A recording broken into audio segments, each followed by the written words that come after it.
The story began when Shin Sang-hyun, aged 55, slumped to the ground, his face weary and etched with exhaustion. He muttered to himself, his voice tinged with self-mockery, questioning what he was even doing at his age.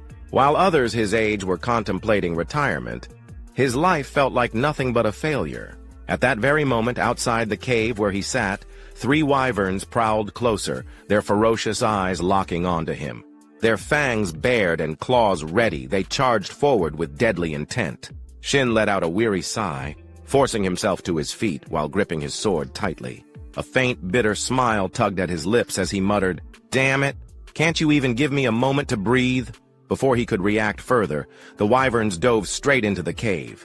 Their massive jaws tore through the narrow space, reducing it to rubble in an instant. Yet Shin wasn't afraid of them. In fact, he wasn't afraid of anything. Gathering strength in his legs, he surged forward like an arrow, heading straight for the monsters. Even as he prepared to face these deadly creatures, his mind drifted to his past. He reflected on his failures, wondering why he had fallen so far behind. The players of his generation had become legends, sword saints, sword gods, while he had become nothing more than an old man swinging a sword. At best, he was a forgetful swordsman, a title that offered little recognition. He thought to himself, "Isn't that reason enough? I had no family. I grew up in an orphanage. But even the caretaker and the other kids people I considered family were wiped out when Skyfall happened." Skyfall had been a cataclysmic event. The sky itself had split open, and monsters rained down like a storm, taking everything from him. Yet Shin had not despaired. At the brink of death, a miracle had occurred.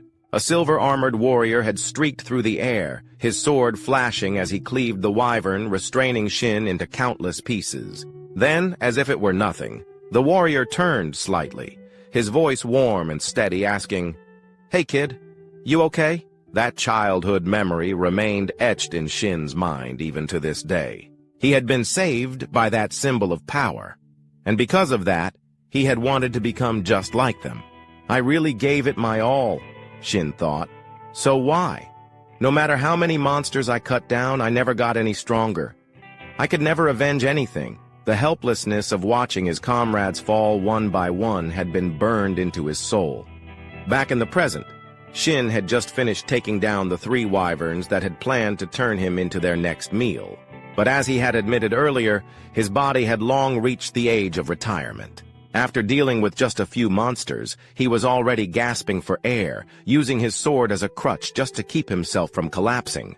"Damn it, my body's really giving out on me. This is bad," he muttered, his voice trembling with exhaustion. His body shook, but this was far from over. Those 3 wyverns were just the appetizer. Suddenly the ground quaked.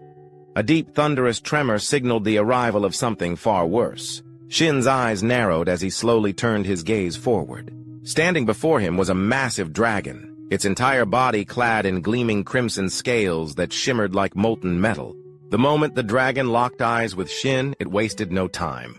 It let out a deafening roar, then opened its jaws wide, gathering a blistering inferno within its mouth. The heat waves radiated outward, distorting the very air around them. Shin could only respond with a strained, bitter smile. "I have no family. My life has been one endless failure, filled with nothing but regrets. Damn it, I'm screwed. To hell with this, I want a regression," he cursed internally. But time did not wait for him. The battle raged on fiercely, and by the time it concluded, the once vibrant landscape had been transformed into a desolate wasteland, ravaged beyond recognition. The battlefield was littered with the lifeless bodies of countless dragons, a grim testament to the ferocity of the conflict.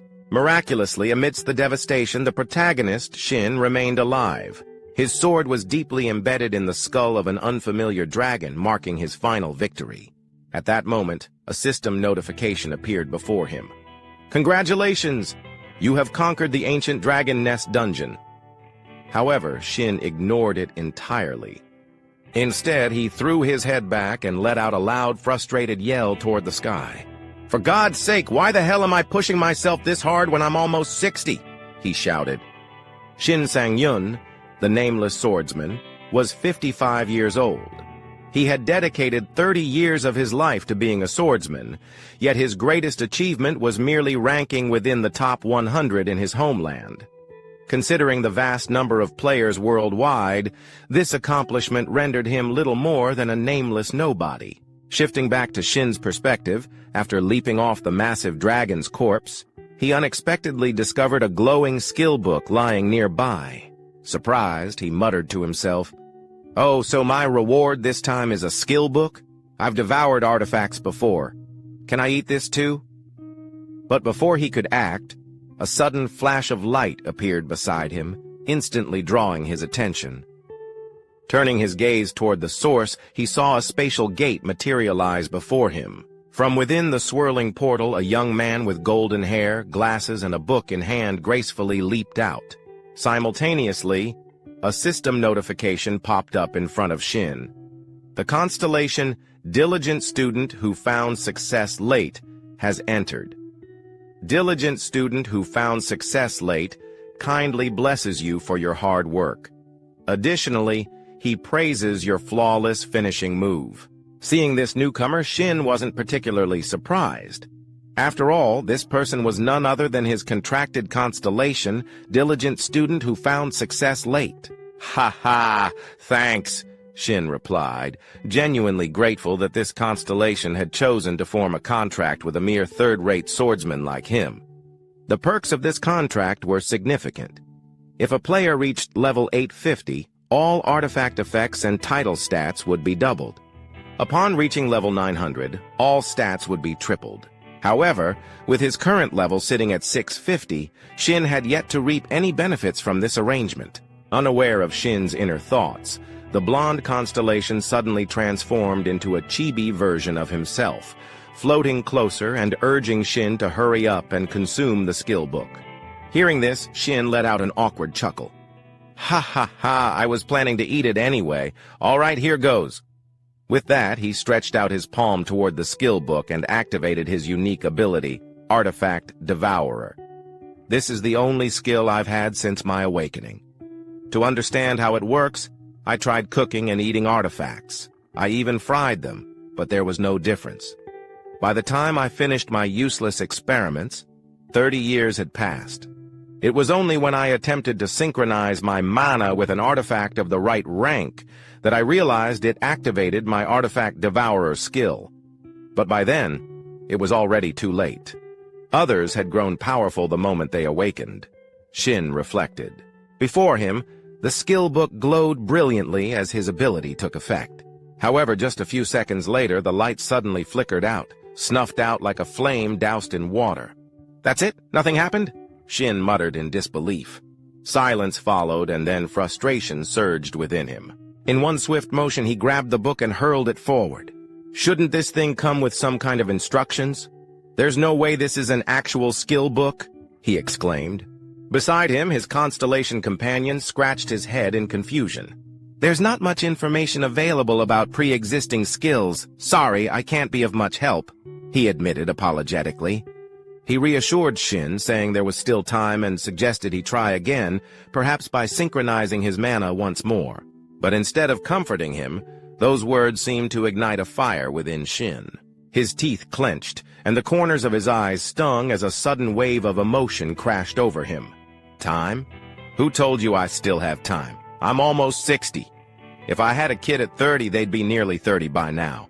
And if I had them even earlier, I'd probably have grandkids already. You might not understand this because you're a constellation, but humans don't live that long. Shin snapped. Across from him, the blonde constellation paled, cold sweat beading on his forehead. I'm sorry if I said something wrong," he stammered. Back to Shin's perspective. Seeing himself lash out at his closest companion over nothing, he realized it wasn't right. His face softened, and he let out a weary sigh, shaking his head. "No, you didn't say anything wrong. It's just, my life is full of regrets. I can't forget that person's silhouette. I tried so hard to become like him, but now I'm exhausted. I'm too old." His voice trailed off, his words left hanging in the air. Hearing Shin's lament, the young constellation fell silent, deep in thought. Then, as if reaching a decision, he broke into a smile.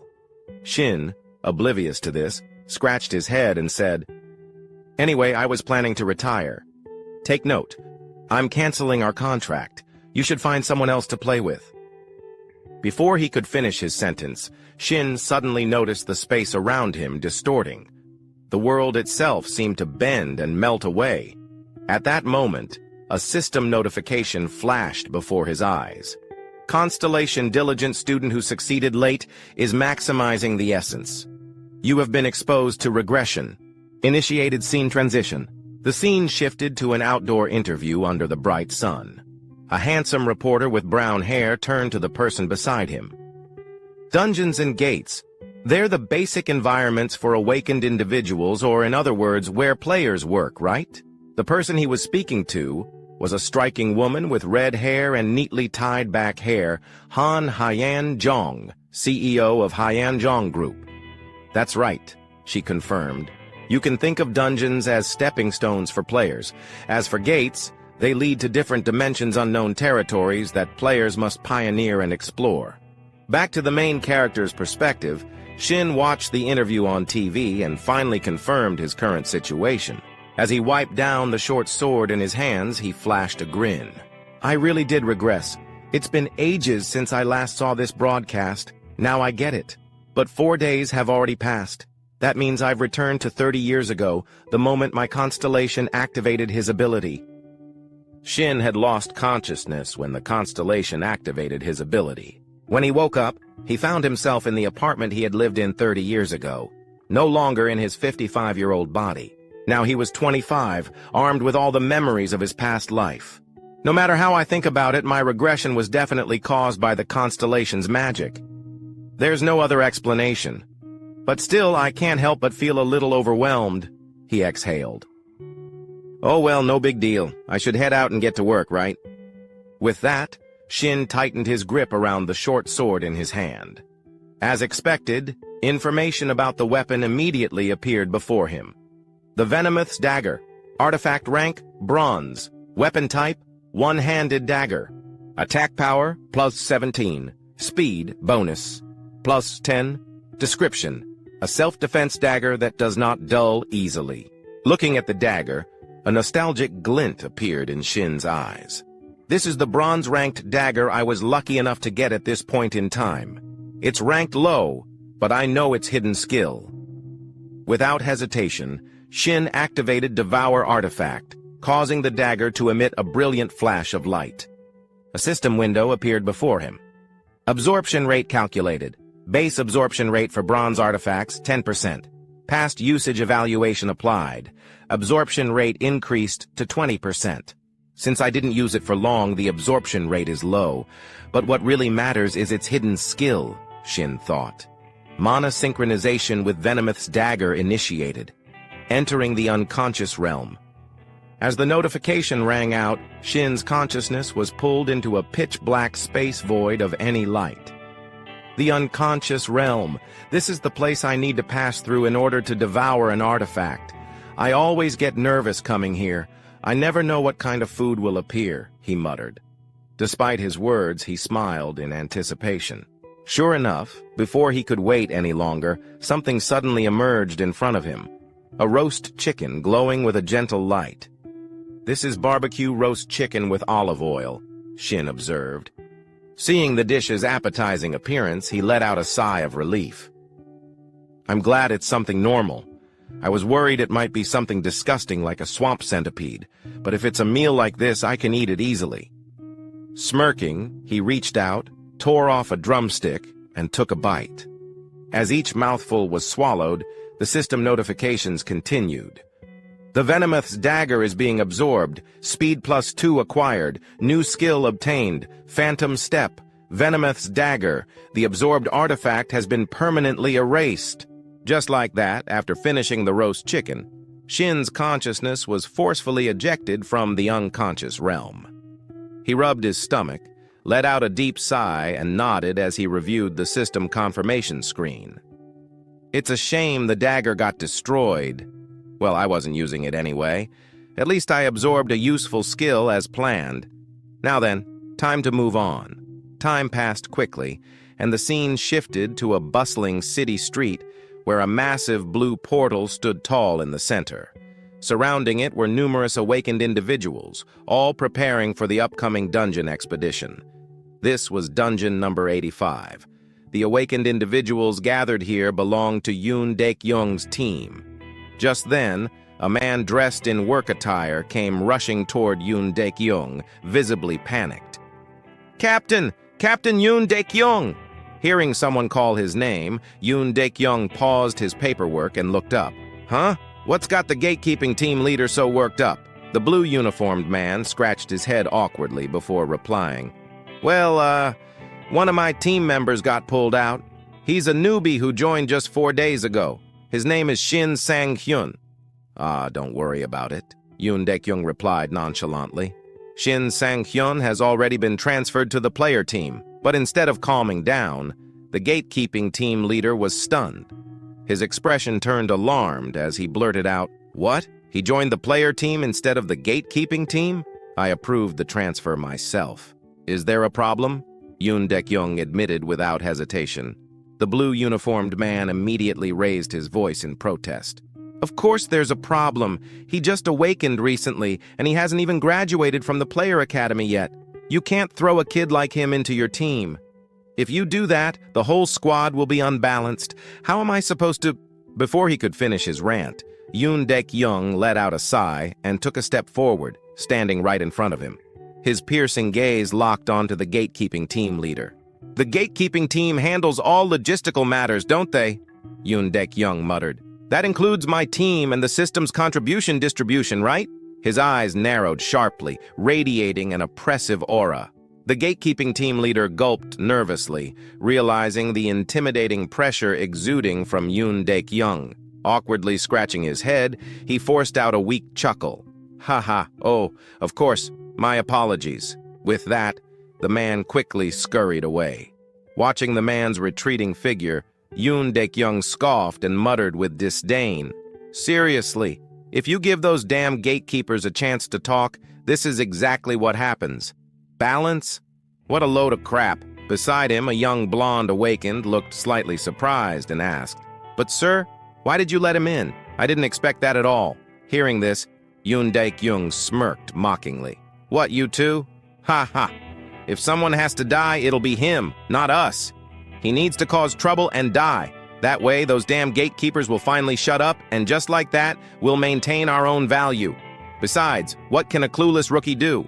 Understanding the implication, the blonde subordinate burst out laughing. "Oh, ha. I had no idea that was your plan." At that exact moment, while they were still laughing among themselves, a voice suddenly interrupted them. "Hello. Starting today, I'll be working as a player. My name is Shin Sang-hyun."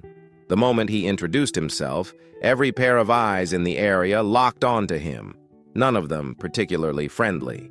The gatekeeper team members glared at Shin, their eyes filled with resentment, while the awakened players eyed him with cunning amusement. Being stared at so intensely by so many people made Shin's scalp tingle slightly. "I expected this, but they're not even trying to hide their emotions."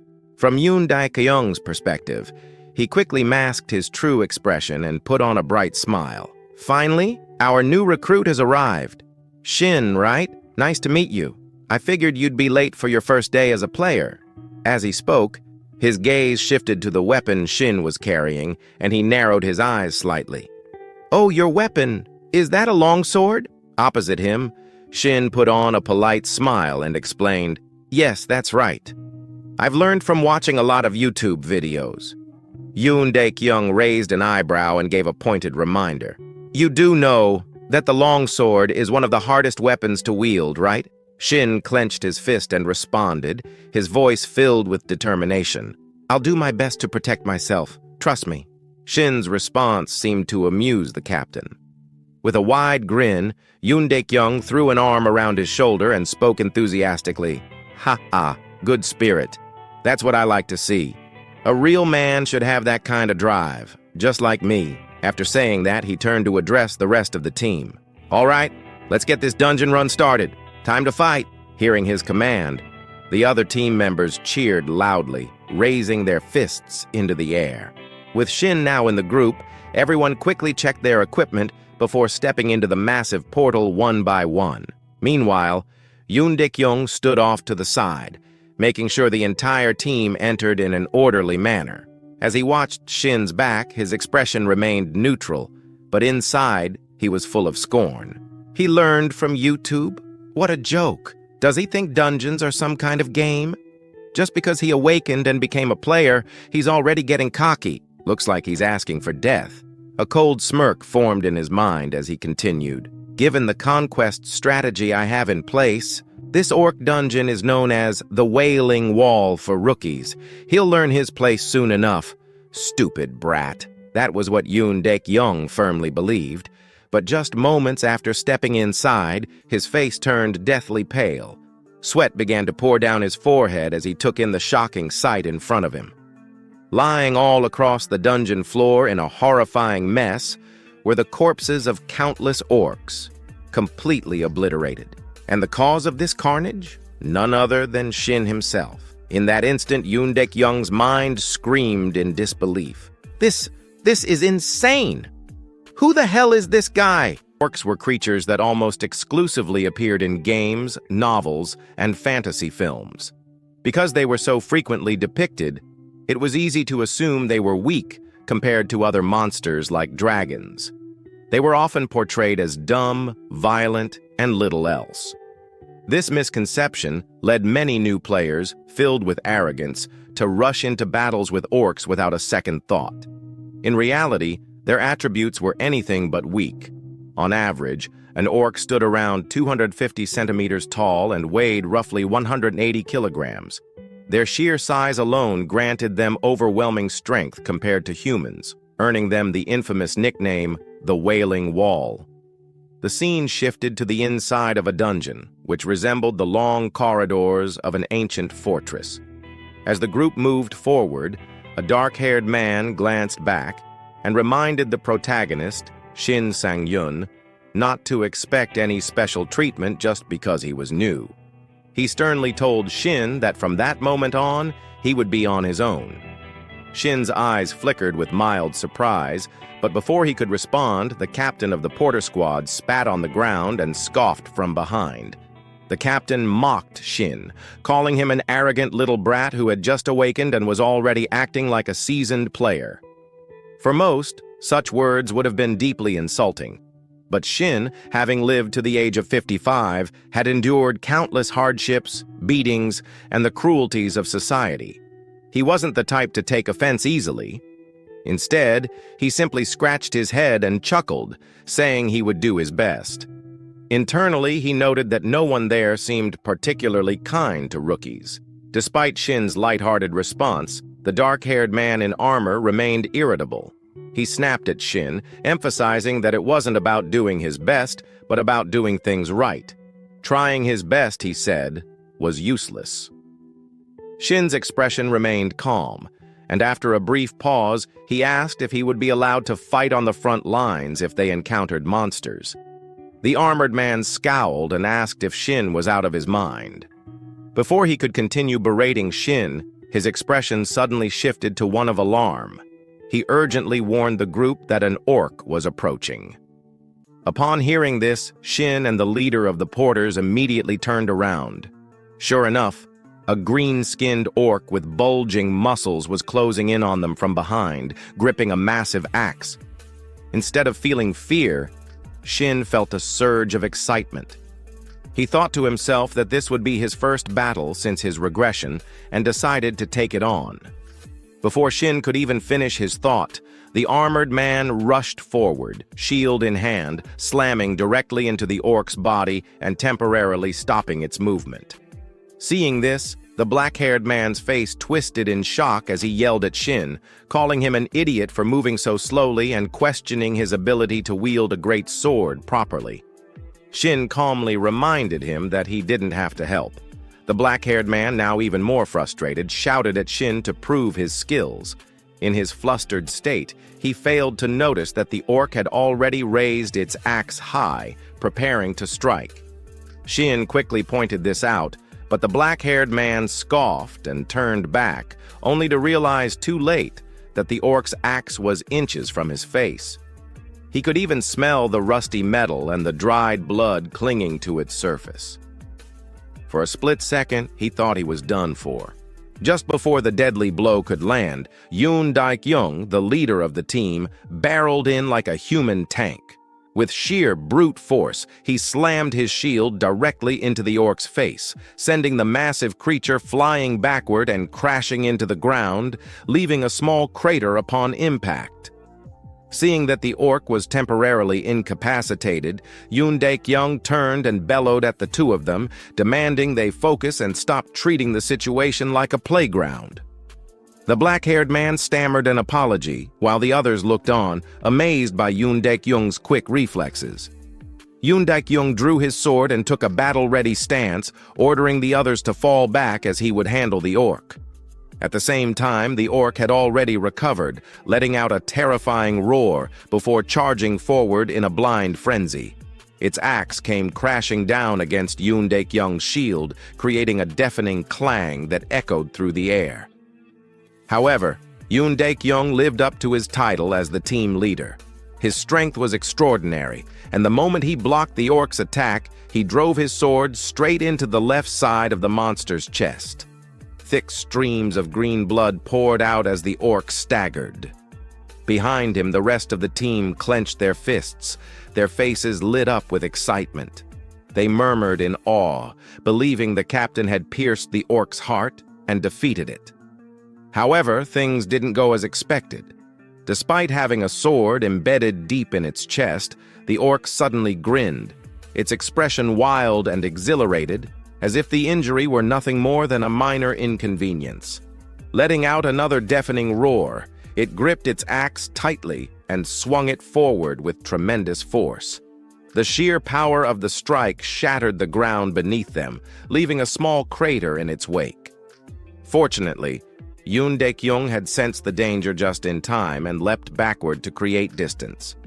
From Shin's perspective, as he watched the two muscular figures clash, his experience told him there was a problem.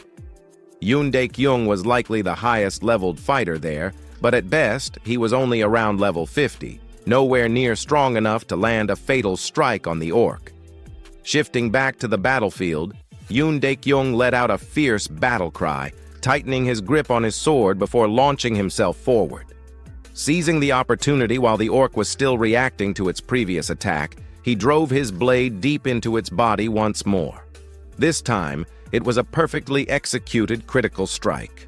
No matter how resilient the orc was, there was no surviving such a blow. As the massive creature finally collapsed to the ground, lifeless, the lower-ranked hunters erupted into cheers, praising Yoon Daik-young for taking down an orc by himself. Yoon Daik-young let out a small breath of relief before turning back to check on his team. He asked if everyone was all right, and the older awakened ones responded with cheerful grins, calling him seriously reliable. Just as Yoon Daik-young ordered the group to move out, eerie, blood-curdling screams rang out from the distance, immediately drawing their attention. They turned around to see an intimidating sight, a group of red-skinned orcs marching toward them, their expressions full of aggression as if they were actively seeking a fight. The orcs were well-equipped, their sharp weapons glinting menacingly. Cold sweat began to trickle down the faces of the older awakened ones as they realized the severity of the situation. One of them nervously asked Yoon Daik-young what they should do now, referring to the approaching armored orcs. Taking in the enemy's numbers and their well-equipped state, Yoon Daik-young immediately began reconsidering his options. He cleared his throat and suggested that it would be best for them to retreat and ensure the team's safety. He admitted that deep down, he felt a pang of regret.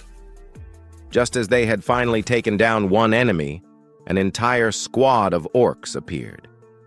Unlike the others, who were paralyzed by fear, Shin's eyes lit up at the sight of the approaching monsters. Without hesitation, he made a bold suggestion, asking if he could give it a shot. His words instantly earned him a series of outraged glares from the weaker hunters around him. They exclaimed in disbelief, questioning whether Shin Sang-hyun had lost his mind. On the side, Yoon Dek-young, the captain, apologized, admitting that he should have trained Shin properly before bringing him to the battlefield. He let out a deep sigh and tried to reason with Shin, acknowledging his excitement about awakening. However, before Yoon could finish his sentence, Shin had already gripped his greatsword and launched himself forward like a gust of wind. The entire group stood frozen in shock. Yoon Dek-young called after him, warning that he was going to get himself killed. Contrary to everyone's expectations, the moment Shin closed the distance, he swung his greatsword with a single devastating strike, effortlessly slicing a young red-skinned orc clean in half. For a brief moment, an eerie silence blanketed the battlefield. Only Shin's voice broke through as he remarked how amazing greatswords were. Behind him, after several seconds of stunned silence, the so-called weaker hunters began sweating profusely. Their eyes filled with disbelief, as if they had just witnessed a prehistoric beast come back to life. They muttered among themselves, questioning what had just happened. An elite orc had been cut in half, and even with a greatsword it seemed absurd. Ignoring their murmurs, Shin casually rested his greatsword on his shoulder and chuckled, wondering if he was still level 1. He commented that his swing hadn't been as smooth as he wanted. A display of his player information appeared.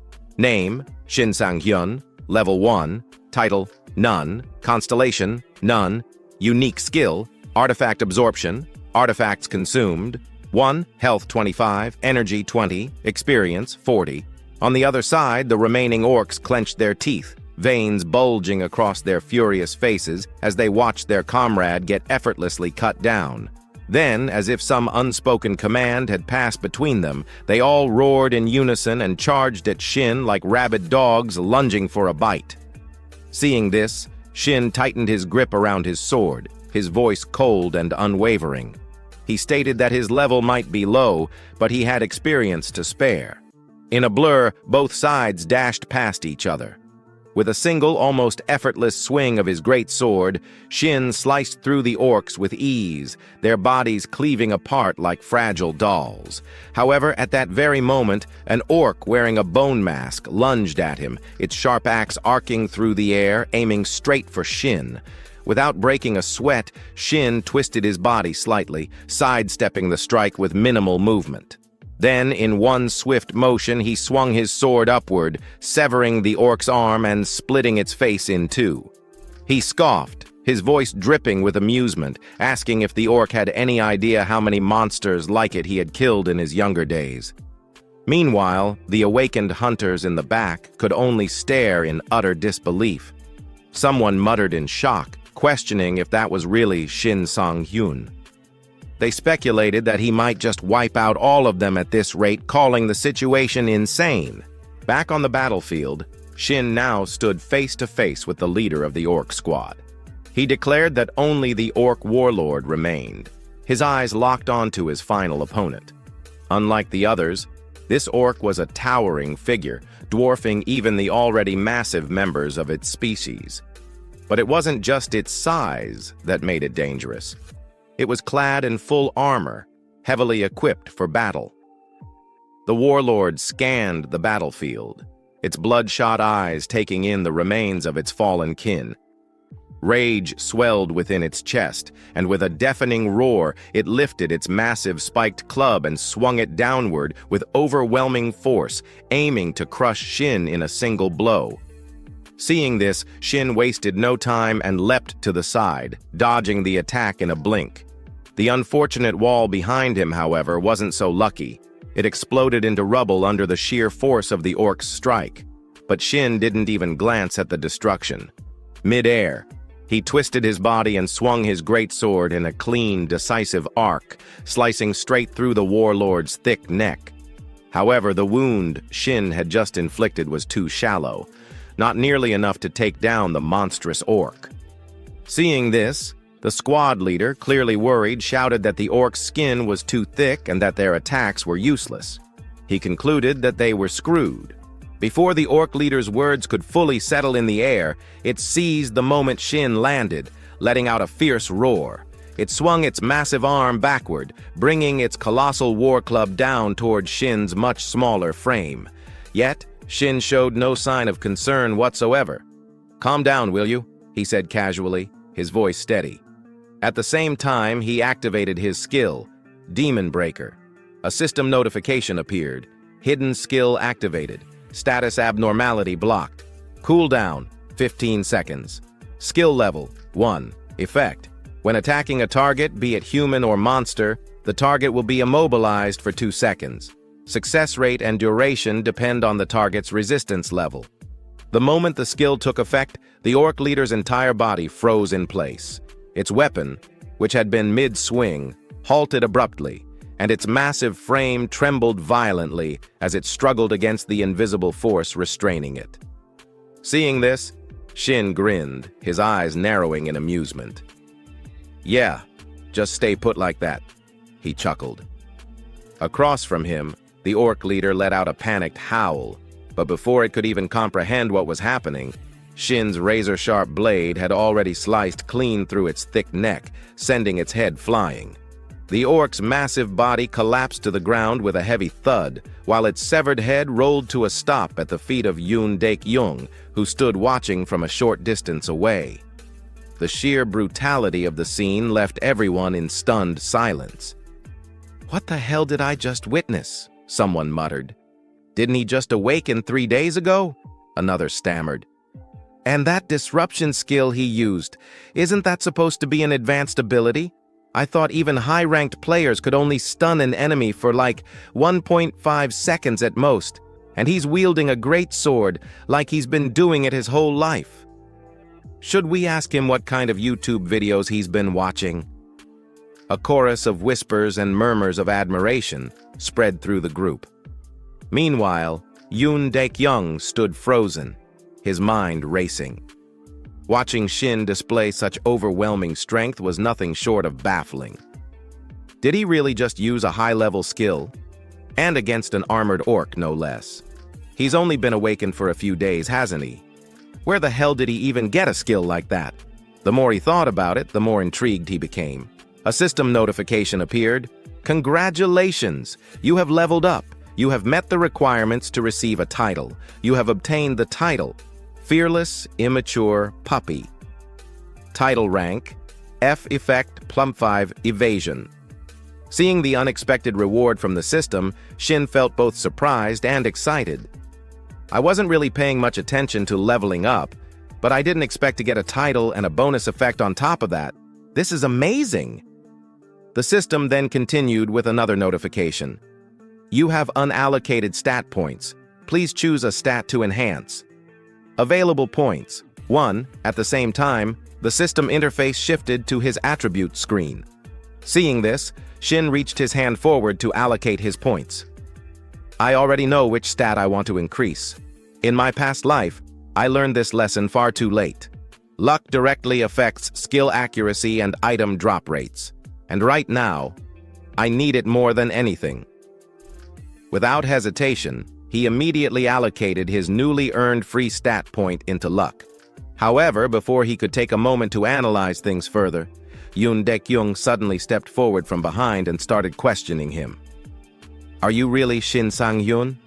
That skill you just used, disruption, where did you get it from?" Shin found himself slightly caught off guard by the question. "I just regressed, and I've only been using my skills for good, but even so, I can't exactly tell him the truth." With that in mind, he quickly made something up.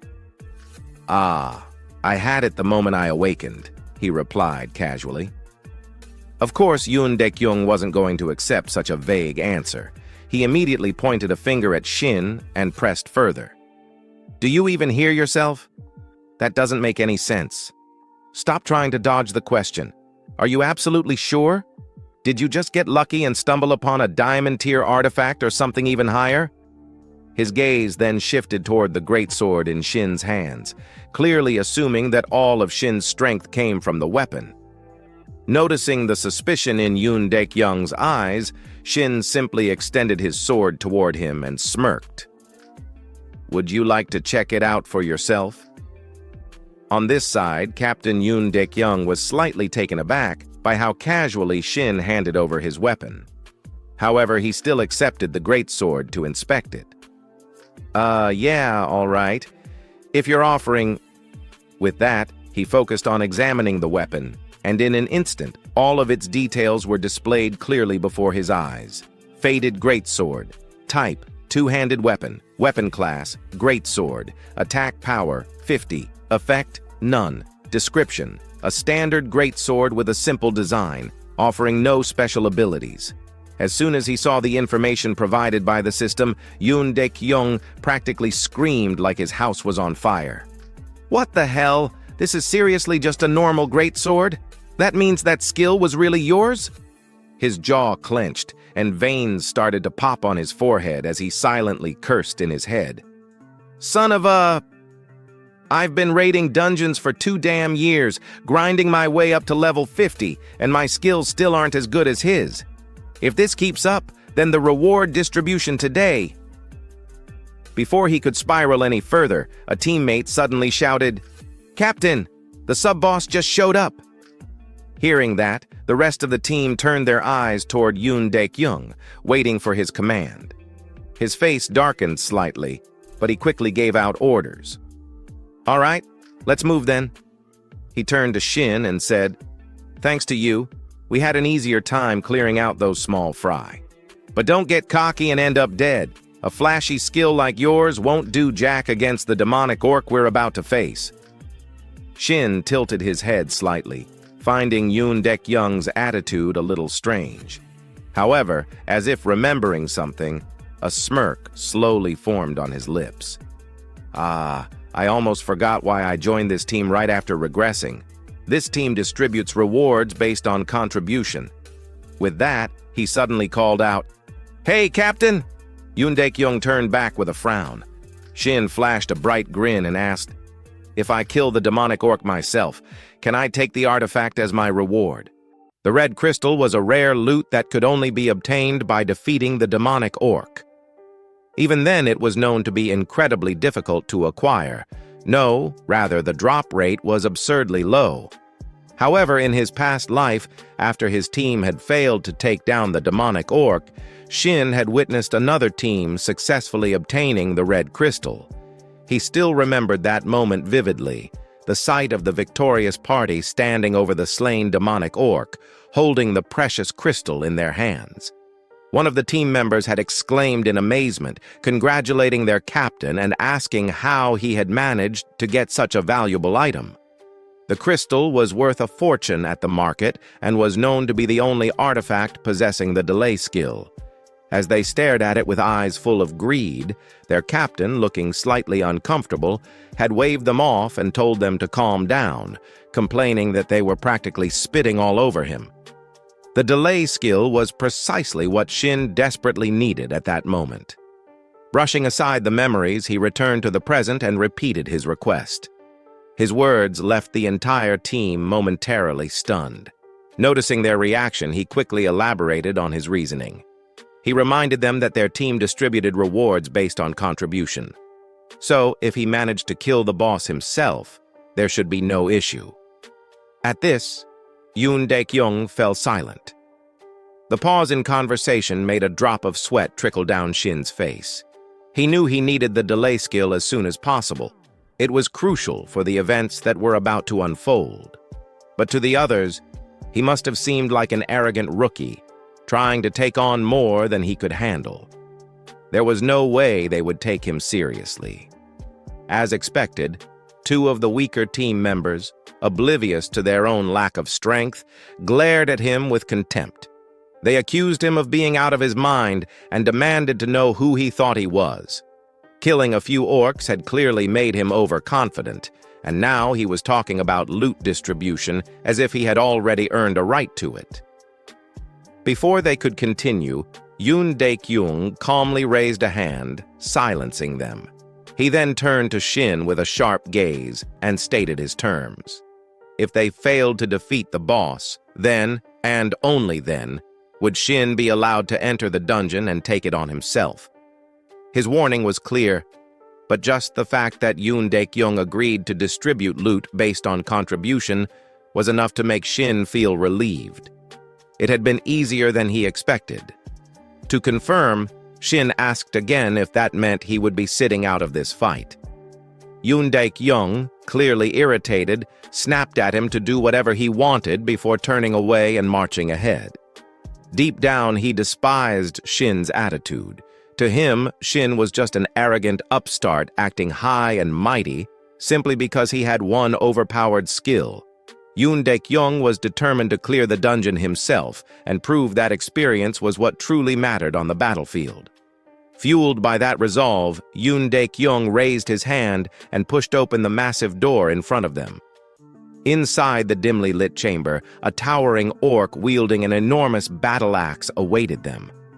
At that moment, a system notification appeared for the party. You have entered the mid-boss's chamber. The demonic orc berserker was unlike any of the orcs they had fought before. It stood massive and muscular, its purple skin rippling with sheer brute strength. Curved, goat-like horns jutted out from its skull, and embedded deep within its chest was a gleaming red crystal. Heavy iron chains wrapped around its body, clinking ominously as it moved. This was the mid-boss, the bloodthirsty demonic orc. Seeing the beast's menacing form, Yoon Daek-young's expression turned serious. He gripped his sword tightly and barked out commands, instructing the team to prepare for battle and surround the creature, attacking from behind. Though the monster was intimidating, Yoon Daek-young wasn't particularly worried. Yoon Daek-young had heard rumors about the boss they were about to face. It looked formidable, but word had it that it was actually easy to bring down.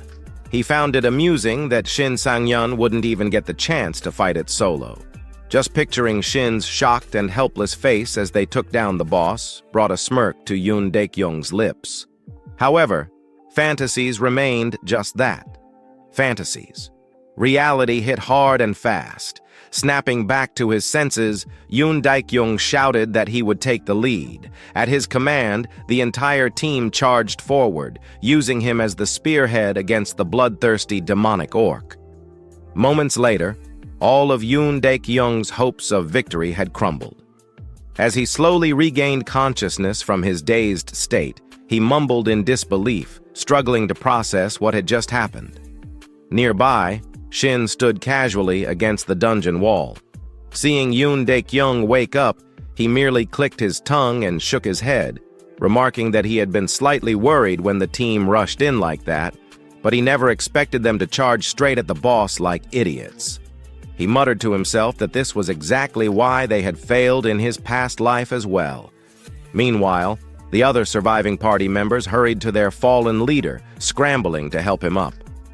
Panic filled their voices as they anxiously asked what they should do next, fearing that if things continued like this, they would all be dead. Yoon Daek-young, however, remained silent, his gaze locked onto the demonic orc ahead. His brow furrowed in confusion. Why were not just this boss but even the previous orcs so unbelievably strong? Cursing under his breath, he admitted to himself that he never should have trusted the market intel. Gritting his teeth, he made a bitter decision. They needed to retreat. There was no way they could win today. But just as he prepared to issue the order, something caught his attention. Out of the corner of his eye, he noticed Shin still standing there, arms crossed, a relaxed smile on his face. A sick feeling churned in Yoon Daek-young's stomach. That look, that attitude, Shin still wanted to fight.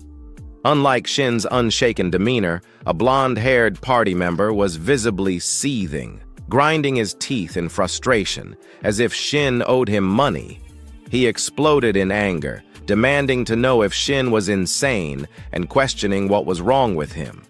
Before the blonde-haired man could continue his rant, Yoon Daek-young abruptly swung out an arm, silencing him. With a firm voice, he ordered everyone to fall back, explaining that the boss had terrible peripheral vision and that they could slip past its blind spot. The rest of the party exhaled in relief. Someone even muttered a quiet thanks to the heavens. As Yoon Dek-young turned away, blood dripping down his face, he cast one last glance at Shin. He warned him that if he died, he had only himself to blame. In response, Shin let out a faint chuckle. Slowly drawing the sword from his back, his voice remained steady, filled with confidence. He reassured Yoon Dek-young that there was no need to worry. He had no intention of dying that day. Facing the bloodthirsty, demonic orc across from him, Shin steadied himself. As if sensing the killing intent radiating from him, the monstrous orc boss clenched its massive battle axe tightly, its eyes burning with fury. Without hesitation, it charged forward like a raging tank, exuding an overwhelming aura of aggression. Seeing this, Shin took a deep breath, his grip on the sword instinctively tightening. A thought flashed through his mind. If this fight were purely about stats, he wouldn't stand a chance. But with all the experience he had accumulated, that was no longer an issue. With that realization, he swiftly swung his sword to the right, deflecting the orc's battle axe to the side. In an instant, a piercing metallic crash rang through the air as steel collided with steel. The demon orc let out a low, guttural growl, clearly startled by the unexpected resistance. Meanwhile, the awakened fighters who had been preparing to retreat suddenly halted in their tracks upon hearing a loud metallic clash. They turned to one another, exchanging puzzled looks. One of them muttered in disbelief, wondering aloud if they had truly heard a loud clang. Another asked if Shin had just knocked the orc's axe away. Back on the battlefield, Shin flexed his now numb wrist and let out a casual complaint, remarking that his hand had gone numb. He noted that he could only deflect strikes, not counter them. Then, as if spotting something fascinating, his gaze locked onto the glowing red gemstone embedded in the demon orc's chest. A smirk spread across his face as he muttered that it had been a long time since he had seen that gemstone. He referred to it as the ultimate combo, his interest in it evident. Shin's obsession with the red gemstone was not without reason. It possessed a special effect that, when combined with his delay skill and the title skill Demon Crusher, could create something truly terrifying. At present, Demon Crusher's stun effect lasted for only 2 seconds, which was already useful but difficult to improve. However, with his core skill, Artifact Devourer, he had the ability to merge the effects of different abilities. This gave him an idea. What if he could stack the stun effect from Demon Crusher? He realized that this could lead to the perfect skill combination, an infinite stun lock. If he could obtain delay, this possibility would become a reality. The mere thought of paralyzing enemies endlessly while they remained completely helpless sent waves of excitement surging through him. His smirk widened as he confidently raised his sword and taunted the monster, asking what it was waiting for. As if understanding his provocation, thick veins pulsed across the demon orc's forehead like writhing worms. With an ear-splitting roar, it launched itself straight at Shin, its monstrous energy surging as it prepared to strike with devastating force. However, this was exactly what Shin had been hoping for. He thought to himself that it was perfect, just what he wanted. If the monster charged at him recklessly, he would have the perfect chance to uncover its weaknesses. With that thought, Shin charged forward without hesitation. His sword sliced cleanly across the orc's side, leaving behind a deep wound. Thick streams of dark purple blood spurted from the gash, spilling onto the battlefield. At the same time, he activated his Demon Crusher skill. The demonic orc froze in place, stunned for 2 whole seconds. Its trembling hands could no longer grip its battle axe, and the massive weapon slipped from its grasp, crashing into the ground and forming a small crater upon impact. The other awakened fighters watching from behind stared in shock, their eyes practically popping out of their heads. One of them muttered that it felt like watching a scene from a fantasy movie, struggling to comprehend what they were witnessing. Another expressed disbelief that the Demon Crusher stun had actually worked on a mid-tier boss, calling it overpowered. Yoon Daek-young, unable to process the situation, mumbled under his breath in astonishment. Meanwhile, Shin let out a smug chuckle. He acknowledged that orcs were simple-minded, but pointed out that this was a demon orc. However, before he could finish his sentence, his voice suddenly cut off. Against all odds, the demon orc had already shaken off the stun effect and launched a vicious kick straight at him. Reacting on instinct, Shin raised his greatsword just in time, using it as a shield to absorb the blow. Even so, the sheer force of the impact sent his body flying backward. His sword dragged across the ground, carving a deep groove into the battlefield. As he steadied himself, his brows furrowed in frustration. He cursed under his breath, realizing that he had forgotten about the orc's regeneration ability. His gaze locked onto the wound he had inflicted, only to find that it was no longer there. A faint green glow pulsed across the demon orc's body, and within seconds, the deep gash had completely healed. The worst part was that this very same regeneration ability had allowed the demon orc to break free from the stun effect far earlier than expected. Shin clenched his jaw, acknowledging that the battle was going to be far tougher than he had initially thought. He needed 15 seconds before he could stun the monster again. That was why he had needed delay. However, if he could not keep the orc stunned, he resolved to take it down the old-fashioned way. The battle raged on. Across from Shin, the demonic orc tightened its grip on its battle axe once more, its bloodlust burning hotter than ever. The wounds Shin had inflicted only served to enrage the beast further. Now, the monster had only one thought in its mind: to crush him. A swift and decisive victory was all it desired. Yet again, the demon orc swung its mighty axe, but Shin deflected the attack effortlessly. He barely twitched a muscle as he guided the attack downward, burying the axe into the ground with a casual flick of his sword. With a grin, he remarked that this was easier than he had expected. And so, their clash continued, sword against axe. Each attack sent shockwaves rippling through the air, shaking the battlefield. Meanwhile, among the spectators, doubt was beginning to take hold. A blonde awakener stood off to the side, seemingly uninterested in the fight. Instead, he turned toward his commander and urged him to leave, insisting that even that bastard's skill was proving useless. Yoon Daek-young, the commander, appeared stunned, his voice laced with confusion. He questioned why the stun skill wasn't working, noting that the level gap was barely noticeable. He couldn't understand why Shin looked so confident. Was he really just a newbie? The thought gnawed at him. Something wasn't adding up.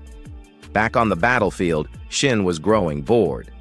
Deciding it was time to finish the fight, he acknowledged that he had been in situations like this before. If he wasn't strong enough, he simply had to put everything into a single decisive strike. Forget slashing the enemy apart. He would use their own power against them. Gripping his sword tightly, he waited, his eyes sharp as they tracked the demon orc's movements. Then, the perfect opening presented itself. With a flash of movement, Shin lunged forward. The orc charged at full speed, completely unaware that it was running straight into its own demise. Shin's blade pierced cleanly through its chest, striking straight through the heart.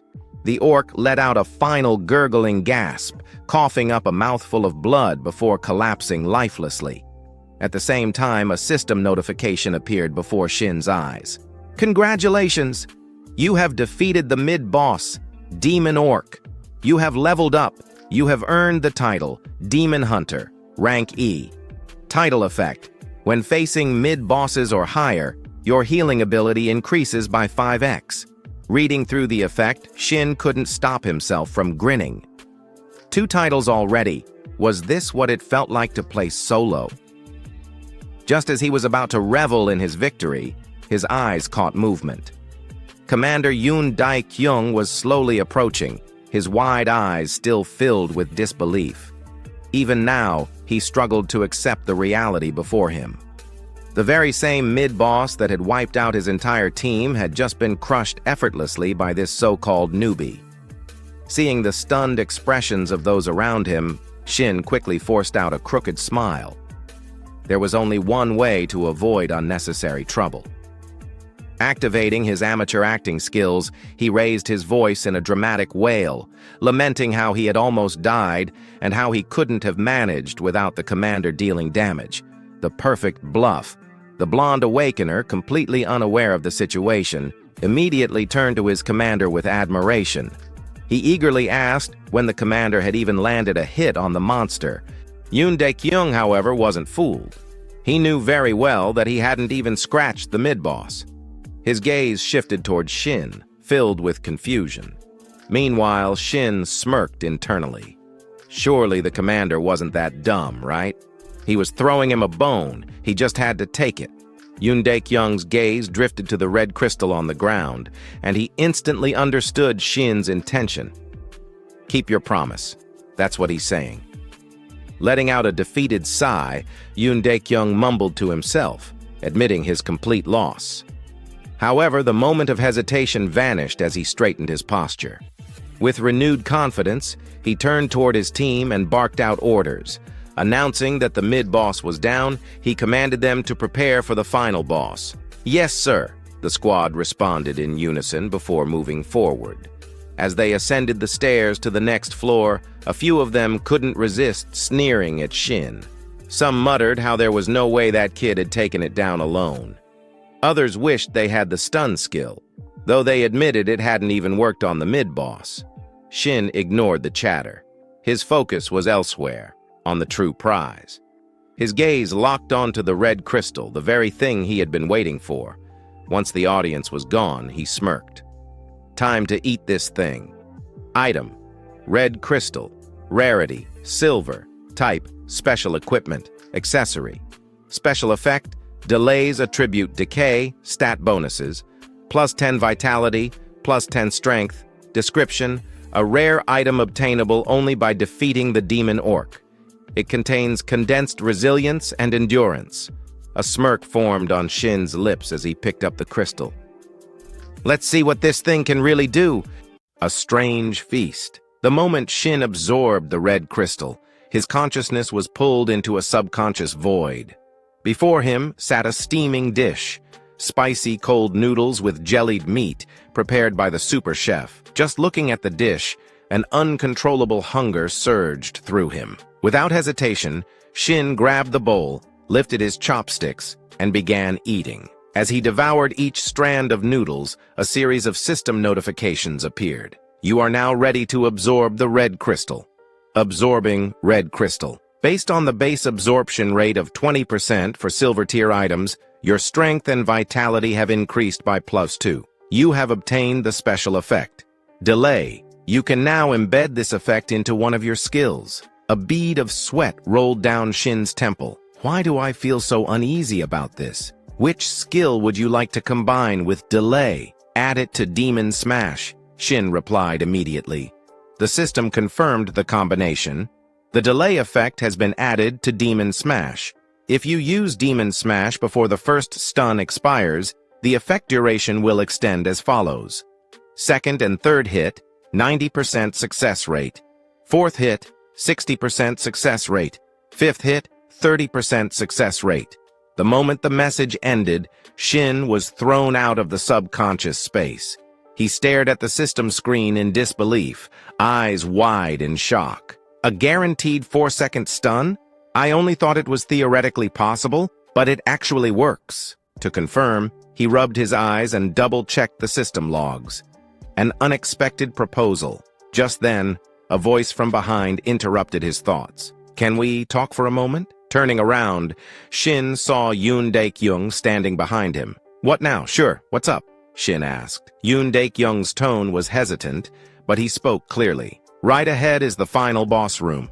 Shin raised an eyebrow. You want me to stay behind? But what the captain said next shocked him. No, I'd be a failure of a leader if I didn't know how to use a talent like you. Let's work together, Shin Sang-hyun. As he spoke, he extended his hand. It seemed that after Shin helped him save face, Yoon Dae-kyung had fully regained his composure and was now leading like a proper commander. Shin had no reason to refuse. Ha ha. but my conditions stay the same. He grinned, clasping Yoon Daek-young's hand. Yeah, I know. The captain chuckled in response. The final boss room. At that moment, the blonde awakener approached, arms crossed. Are we finally heading in? Yoon Daek-young nodded firmly. Yeah. From this point on, everyone needs to stay alert. But as they moved forward, the blonde suddenly clicked his tongue, shooting a glaring look at Shin. This left the protagonist utterly confused. The hell's his problem? Did he eat expired food or something? Meanwhile, Yoon Daek-young didn't seem to notice the blonde's sour attitude. With a bright grin, he patted Shin's shoulder. Let's finish this up.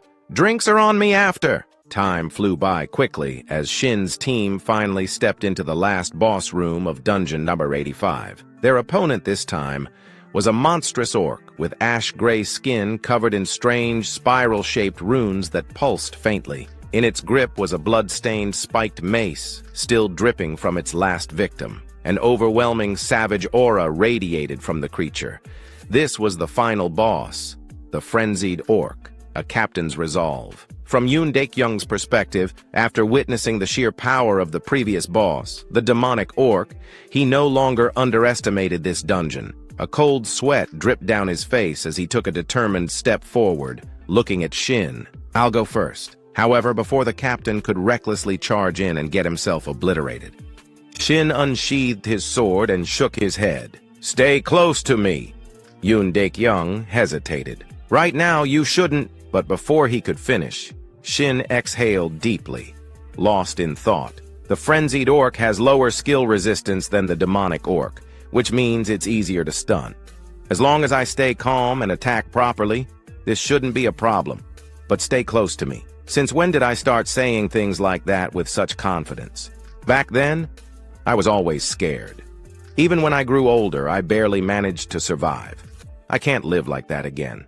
I have to change my weak past and my future. And to do that, I'll show everyone here my overwhelming strength. An overwhelming display. With that resolve burning in his heart, Shin swung his sword down, slashing deep into the frenzied orc's torso. The wound tore from its abdomen to its shoulder, causing the beast to howl in agony. Without hesitation, Shin activated his skill. Demon Smash! A shockwave of force crashed into the orc, leaving it staggered and unable to move. It's stunned for 4 seconds, he shouted. Without missing a beat, Yoon Daek-young rushed forward, leading the charge. Now get him! With the boss completely immobilized, the entire team unleashed a relentless barrage of attacks, overwhelming the beast before it could even showcase its strength. And just like that, before the orc could land a single devastating strike, it collapsed. Dead. Dungeon complete. The moment its massive body hit the ground, a system notification rang out. Congratulations!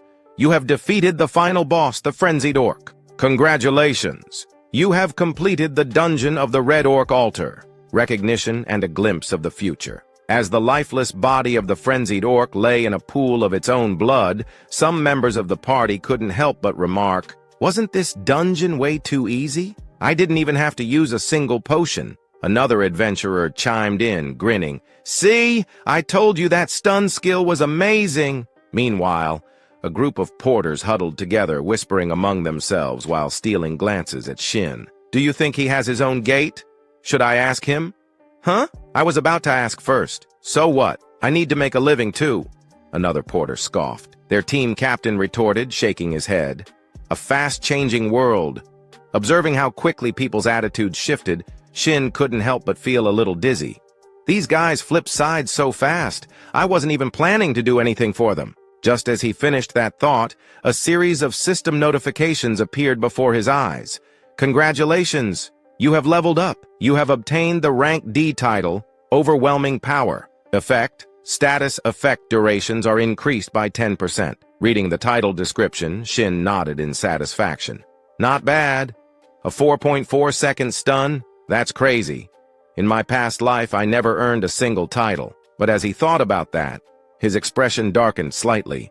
Even so, this is nothing compared to him, Dugansu, the demon sword, the title collector, the perfect blade, the greatest swordsman in South Korea, a legendary player with countless titles. Only 2 years after the player era began, he had already surpassed level 500. Long before Shin's regression, he had always looked up to him, a warrior he deeply respected. But now, maybe I won't fall behind this time. If I start pushing myself now, maybe, just maybe, I'll have a chance. As his determination blazed within him, Shin's nostrils flared slightly, releasing a faint puff of white steam. The sudden sight startled the porters behind him. Even Yoon Daek-young couldn't help but raise an eyebrow and ask, "What are you doing?" Snapping out of it, Shin coughed awkwardly. "Ah, nothing. Just stretching." Yoon Daek-young didn't press further. Instead, he reached into his inventory and pulled out a small ring, tossing it to Shin. "Here, you did great. Take it." Catching the ring, Shin was genuinely surprised. "Wow, did someone possess you?" Yoon Daek-young gave a sheepish smile. "Hey, give me some credit. You really carried the team this time. Still, isn't this a bit much?" Daek-young shrugged nonchalantly. "It's just a bronze-tier item. I can afford to be generous." Shin smirked. "You're a little too honest for your own good, you know." Yoon Daek-young waved him off with a laugh. "Hey, if it were expensive, I wouldn't have given it to you." But even as he spoke, a silent thought lingered in his mind. "I gave this to you because from now on, we'll probably never cross paths again. Like it or not, even I have to admit it, you live in a completely different world from the rest of us now." As Shin and Yoon Daek-young continued to laugh and chat, neither of them noticed the blonde-haired man standing behind them, biting his lip in silent fury. His eyes burned with resentment as he glared at them. "He cares more about that bastard just because he showed off his skills a few times? I've served him for so long, and yet this is how he repays me? This is unfair, completely unfair." A cold, murderous thought crept into his mind. Screw this. They should both just die. Without hesitation, he pulled out his phone and dialed a number. Time quickly passed, and the scene transitioned to Shin's apartment in Jamsil-dong, Sampa district. Sitting in front of his desk, Shin grinned from ear to ear as he checked his bank account. "This is insane. Now, this is why I became a player." A notification flashed on the screen. "Transaction complete. 200 coins received. The main exchange gate alone gives me 200 coins per day?"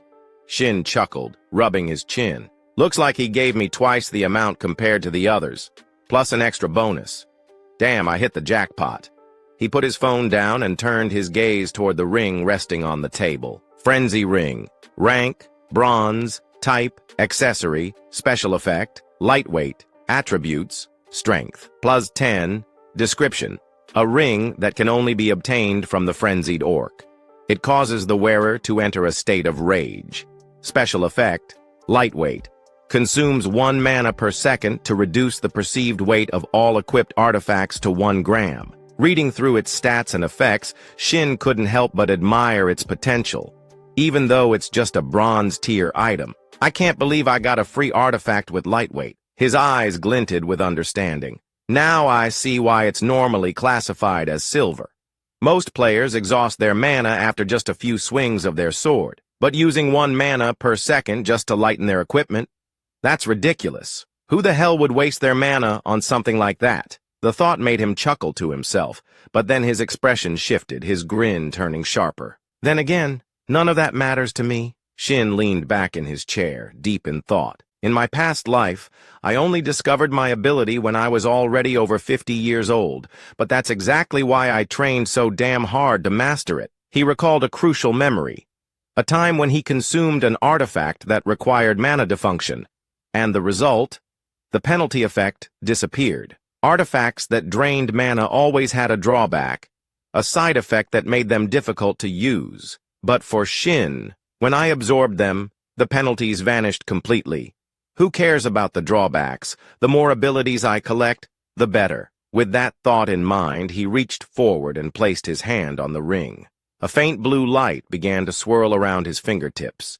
Then, without hesitation, he started the absorption process. Meanwhile, at the H-Soul nightclub in Gangnam, the atmosphere was thick with smoke, alcohol, and the heavy beat of music. Amidst the neon glow, the blonde-haired man from Yoon Daek-young's party lounged in a private booth, his arm draped around a beautiful woman. but he wasn't enjoying the moment. He was ranting. "I'm telling you, it's true! That bastard has a stun skill that lasts for 4 whole seconds!" His voice was loud, too loud. Across from him, a thuggish-looking man narrowed his eyes in irritation. "Oi, who the hell do you think you're raising your voice at?" The blond man immediately shrank back, bowing his head. No, I'm sorry," the thug scoffed, his expression full of disdain. Then he leaned forward, eyes gliding dangerously. "So what? You want me to take revenge for you?" The blond man shook his head violently. "No, but I swear he's cheating. He even used multiple stun items." Before he could continue, the thug suddenly slammed the table. "Then what the hell do you want from me, you idiot?" His voice boomed through the room, making the surrounding clubgoers flinch. "I'm in the middle of business here, and you're wasting my time with your whining." The blond man gulped, but then he added, voice trembling, "But Yoon Dae-kyung seems to like him a lot." That got the thug's attention. His lips curled into a smirk. "Oh, so you do want revenge after all?" Meanwhile, not far from the booth, a blonde-haired woman leaned in close to a man with an eye patch, whispering seductively into his ear. "You're not close to that guy, are you? He looks like a total loser." "Ha ha ha ha, Tilda," the one-eyed man chuckled, then straightened up. He wanted to impress the woman, so without hesitation he called out, "Hey!" The blond man turned toward him, but before he could even react, schlick! A cold flash of steel, then pain. His left ear hit the table with a wet thud. Blood spurted from the side of his head as he screamed, clutching his wound, his entire body convulsing in agony. But the one-eyed man simply smiled. "Who do you think we are, huh?" He leaned down, lightly slapping the blond man's tear-streaked face. Then, in a voice as cold as ice, "You thought we were your personal errand boys?" The blond man trembled, his eyes wide with fear. The one-eyed man sneered. "Then you better pay the price." He grabbed a glass of alcohol from the table and poured it over the fresh bleeding wound. The blond man howled in pure agony, writhing as the liquor burned through his exposed flesh. But the one-eyed man just laughed, thoroughly enjoying the sight. Then, with a casual tilt of his head, he asked, "Now, tell me, where the hell is this bastard you're talking about?" Time passed quickly, returning to Shin's current situation. He was still completely unaware that the blonde-haired guy and a group of thugs had set their sights on him. So, for now, he remained relaxed, strolling leisurely without a care in the world. Taking a seat near the staircase, Shin let out a weary sigh. Just remembering the taste of the food he had eaten earlier was enough to make his stomach churn. The mere thought of it made him feel nauseous, like he was about to throw up any second. Who the hell would have guessed that cold cucumber soup could come out of the Ring of Frenzy? Cold Eastern cucumber soup, the ultimate killer of anyone who dares to eat it. My stomach is turning inside out right now. But as they say, there's always light at the end of the tunnel. At that thought, he casually twirled the massive greatsword in his hand, effortlessly spinning it like a windmill despite its insane weight. All of this was thanks to the lightweight effect he had obtained from the Ring of Frenzy. Lightweight, a special passive effect with no cooldown, and due to his artifact devourer skill, the original mana consumption penalty of the ability had been completely removed as a side effect. However, the lightweight effect had been nerfed. Now, instead of completely negating weight, it simply set the weight of all artifacts to a fixed 100 grams. Well, I guess I'll be using this greatsword for now. But what if I accidentally drop it? That would be a disaster. All right, next up. As he spoke, Shin quickly pulled up his status window. Gazing at his current stats, Shin reminded himself of his next step. I need to start drawing the attention of the constellations. A player could only have one constellation, so he had to choose carefully. If possible, I want a constellation that matches my strongest stat. That means luck. But then he let out a small sigh. Well, at the moment, I don't have any outstanding stats that would attract them. I guess all I can do for now is train. With that thought, Shin slowly stood up, his eyes locking onto the countless training dummies lined up ahead. Time to get to work. Days later, at this moment, Shin had just arrived at an unfamiliar location, having driven there himself. The moment he stepped out of the car, his face was completely pale, as if he was about to drop dead at any second. I seriously thought I was going to die back there. I guess 3 days of non-stop training plus a long road trip was way too much. Well, at least I got a new skill out of it, so I guess it was worth it. As he spoke, Shin twisted his torso left and right, stretching his body a little to shake off the fatigue. The new skill he had acquired was ambidextrous sword mastery, basic passive ability for swordsman. Skill level 1. Description: increases adaptability with all types of swords, excluding short swords and one-handed long swords.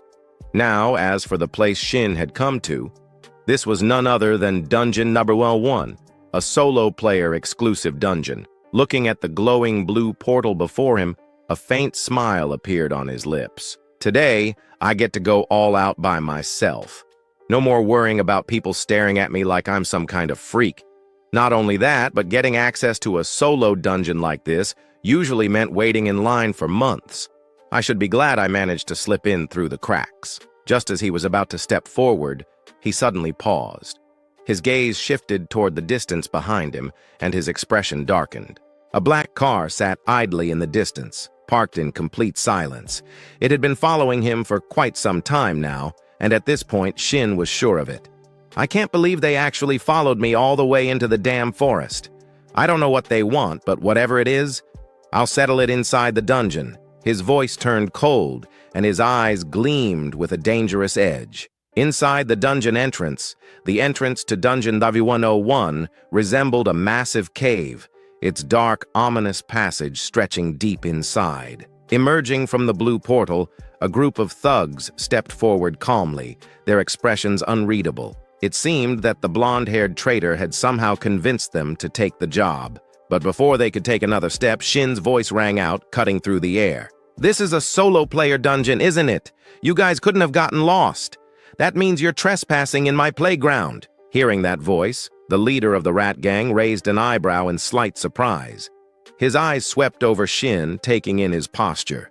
The guy looked like he had been waiting for them this whole time, but that moment of curiosity quickly turned into mocking laughter. "Are you stupid or something?" Turning back to Sang-un, the whole gang erupted into laughter, their expressions full of amusement at his supposed foolishness. Shin, however, remained calm.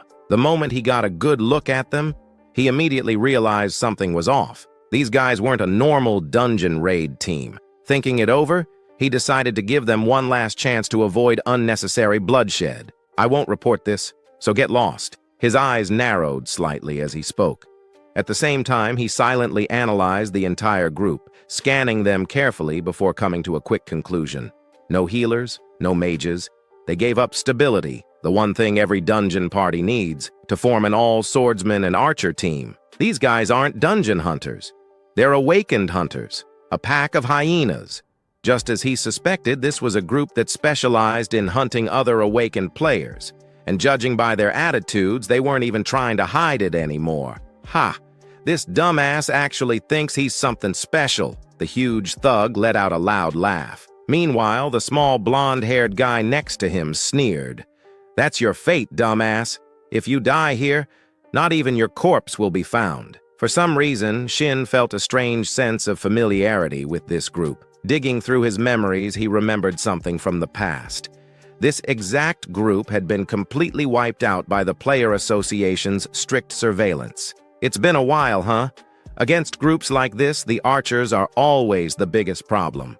"Yeah, I already figured that out," Shin responded lightly, his gaze locking onto the archer, a cold, emotionless man who showed no reaction whatsoever to the idea of killing someone. Not wanting to waste any more time, the archer casually drew his bow, speaking in a bored tone. All right, let's wrap this up and move on." But just as he finished, Shin spoke up again, and his words left the entire gang stunned. "That's exactly why I was waiting for you. If I had to get rid of 4 corpses, what better place to do it than here?" A sharp, mocking smile tugged at his lips. The massive thug's face twisted in rage. "You little shit!" With a furious roar, he lunged forward, ready to attack. However, before he could charge, the one-eyed man swiftly blocked him with his sword. "Let's do this the easy way." His voice was cold and composed. The huge thug's eyes widened in frustration. "This is the easy way. I'm going to rip his throat out. Ahead of them, Shin smirked, his words dripping with provocation. Good boy. Listen to your master. Ha! Stop wasting time and just come at me all at once. A thug like the big guy, who was used to throwing his weight around, had no tolerance for this kind of mockery. You better shut your damn mouth. With a furious roar, he planted his foot down, exploded forward like a raging bull, and swung his massive greatsword straight for Shin's torso without hesitation. Survival of the fittest. Is there a better phrase to describe a dungeon? Inside a dungeon, monsters always aim for your life. And in those same dungeons, the artifacts you and everyone else seek exist on the razor's edge of life and death. If you're weak, you die. There are no rules inside the dungeon. So if you want to live, you had to kill. That was the karma from my past life. And it still applies even now. In the end, everything that happens here is just self-defense. The entire gang of thugs stood frozen in shock, their eyes filled with disbelief as they locked onto the scene before them. Just seconds ago, the big guy had charged forward, radiating overwhelming aggression, but now he had been sliced clean in half. Not a single scream escaped him. One sword strike. That was all it took. Shin coldly swept his gaze over the remaining three. What are you standing around for? Come on, all of you, no hesitation. The remaining three immediately backed away, instinctively increasing their distance. After seeing that level of strength, they all understood one thing. If Shin got close, they were dead. Relying on their experience hunting other awakened players, they quickly adjusted their strategy while running. The blue-haired guy barked out orders. Cover us while we reposition. Got it, the archer responded. But internally, his mind was spiraling in confusion. He killed Sanho? Even if the guy was an idiot, Sanho was still level 100, and that kid had only awakened recently. What the hell is going on? The archer couldn't make sense of it. Meanwhile, on Shin's side, he had started spinning his greatsword, its heavy blade whirling through the air like the blades of a helicopter. The sharp winds it generated howled ominously, sending shivers down the spines of those who heard it. Hey now, where are you running off to? Shin teased, his smirk widening. Motherfucker! What kind of monster is this? The archer cursed. Even as he spoke, his hands moved instinctively, drawing his bow and letting loose 2 arrows at blinding speed. But to Shin, it was child's play. With one effortless swing, he sliced both arrows in half before they could even get close. And then, before the archer could react, Shin spun around and hurled his greatsword straight at him. Thud. The sword struck its target. The archer barely had time to scream before collapsing lifeless. The dying scream made the 2 remaining thugs freeze in place. They turned their heads in shock, their faces going pale. Who the hell is this guy? The small, orange-haired thug shouted in disbelief. Unlike him, however, the blue-haired one had a completely different thought process. His sharp gaze locked onto Shin, and more specifically, the fact that he was now unarmed. He threw away his great sword. That means he's got no weapon right now. This is the perfect chance to strike. Attack!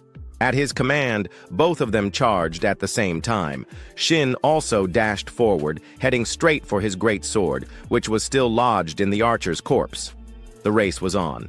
But just as his fingers brushed the hilt of his weapon, the 2 thugs' blades came slashing toward him. Slash! The sound of steel cutting flesh echoed through the air. A spray of fresh blood splattered onto the ground, but it didn't come from Shin. It came from the archer's corpse. Because in the moment just before the blades reached him, Shin had used his sword as a pivot point, launching himself into the air with an acrobatic flip. You're insane. The orange-haired thug gritted his teeth, stunned that Shin managed to dodge even in that tight window of time. But Shin wasn't interested in conversation. Still midair, he reached down and ripped his great sword out. At that moment, the blue-haired thug, Juntae, suddenly reached out, grabbing the orange-haired one's head from behind. The smaller thug flinched in confusion. Juntae, what the hell are you doing? Before he could react, Juntae shoved him forward like a human meat shield. Slash! The orange-haired thug barely had time to scream before Shin's greatsword cut through him like paper. Just like that, he was gone. Damn. That's some real brotherly love right there. Selling out your own teammate the second things go south, Shin said, mocking. After that, he paused his assault for a moment and casually added, "You guys were selling organs, right?" Juntae's eyes narrowed. Shin smirked. "Yeah. No way in hell people like you would trust each other just out of goodwill. So let me guess. Your real goal was awakening mana stones through organ transplants, right?" For a brief second, Juntae's expression shifted. Shin immediately caught it. Bullseye.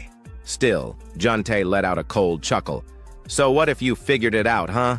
You little shit!" As soon as the words left his mouth, Juntae lunged, his sword aimed straight at Shin's chest, and on his lips, a victorious grin. But just when the blade was barely 5 centimeters away from Shin's face, it stopped, frozen in place, unable to move forward even a single inch.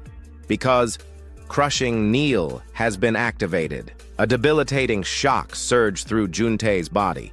For the next 4.4 seconds, he was completely paralyzed. Like a statue. Shin took a step forward, looked him in the eye, and spoke. "Let me ask you something." A cold chill crawled up Juntae's spine.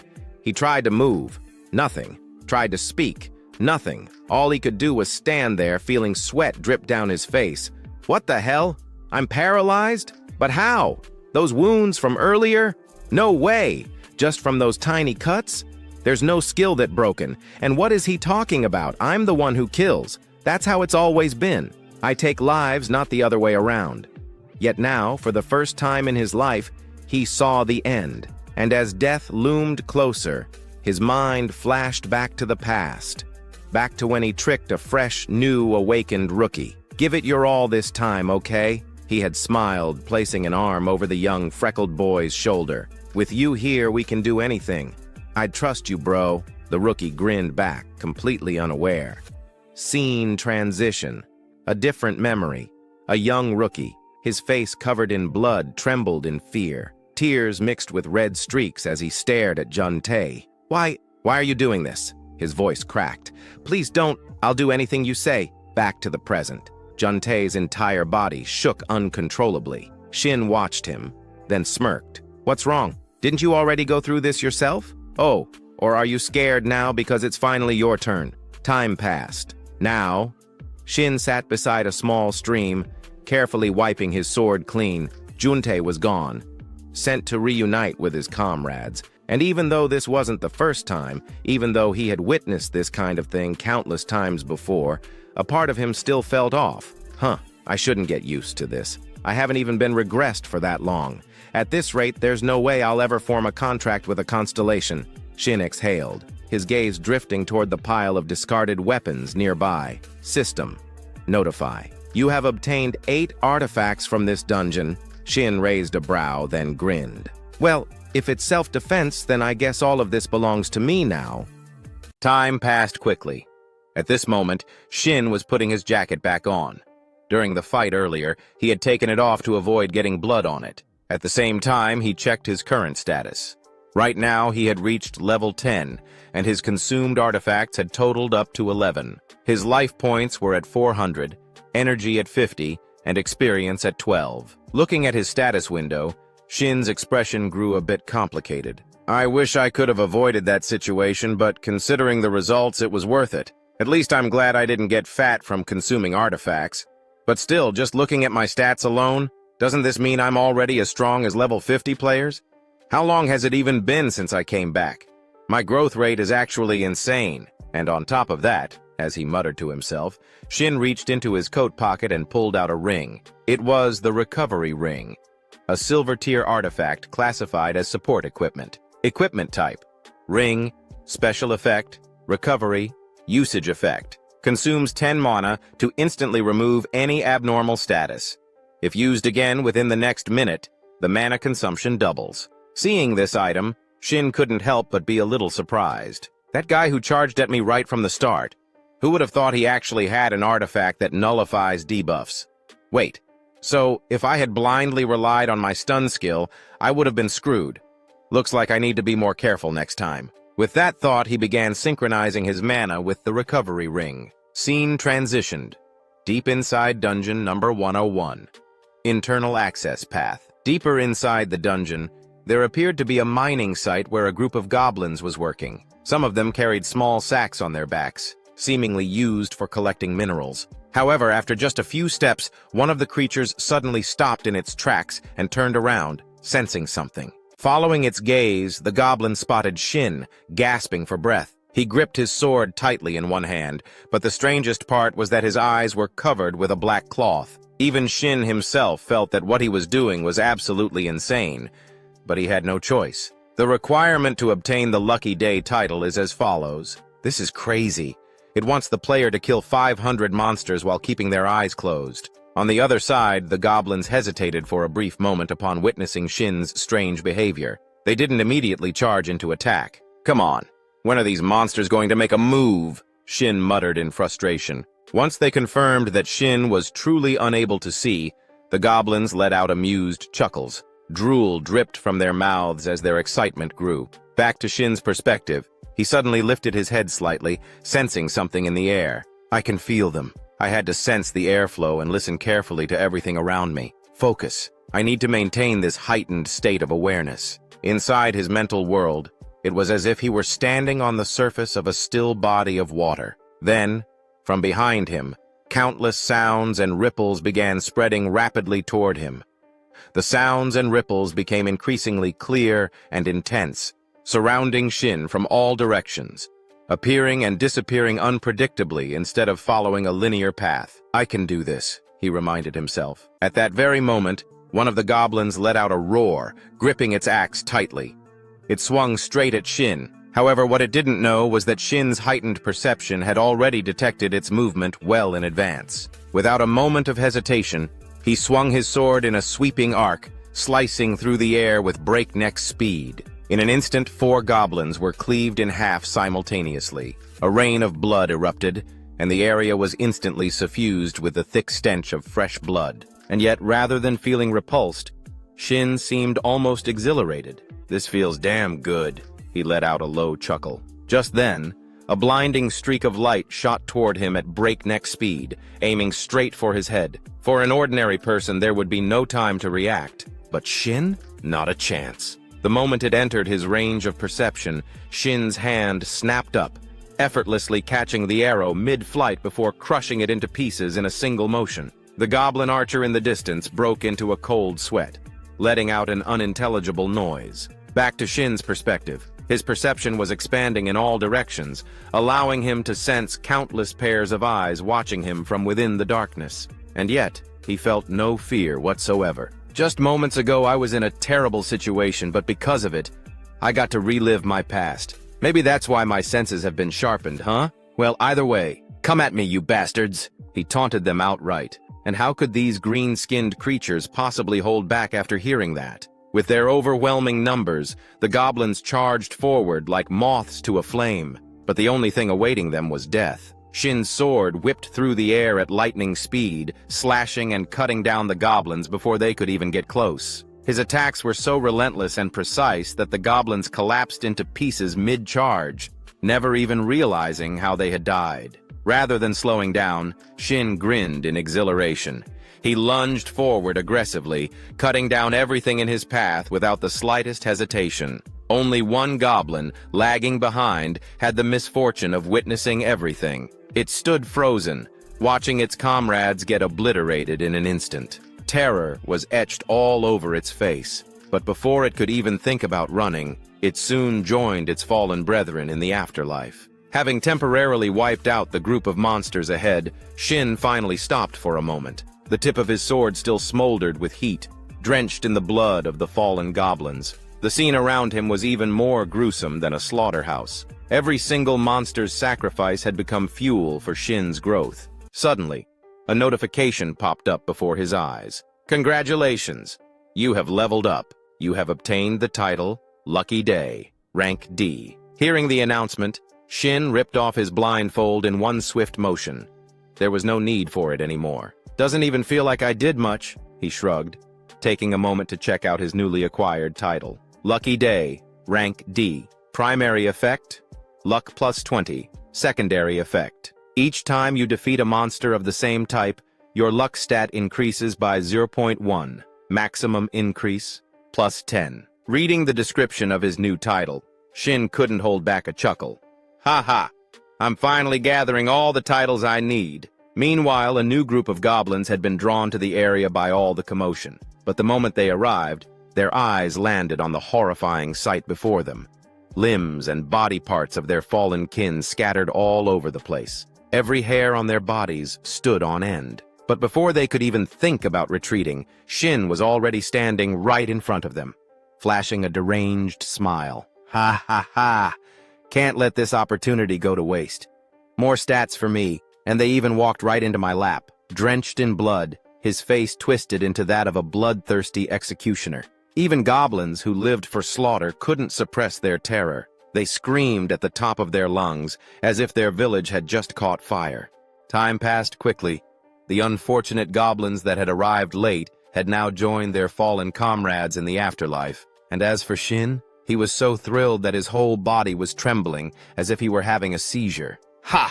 My luck stat went up by 30 just from this one title. This is even better than most platinum-ranked titles. This has to be worth 500 million. No, maybe even 1 billion yuan. In this lifetime, I can finally afford a house, he shouted in pure exhilaration.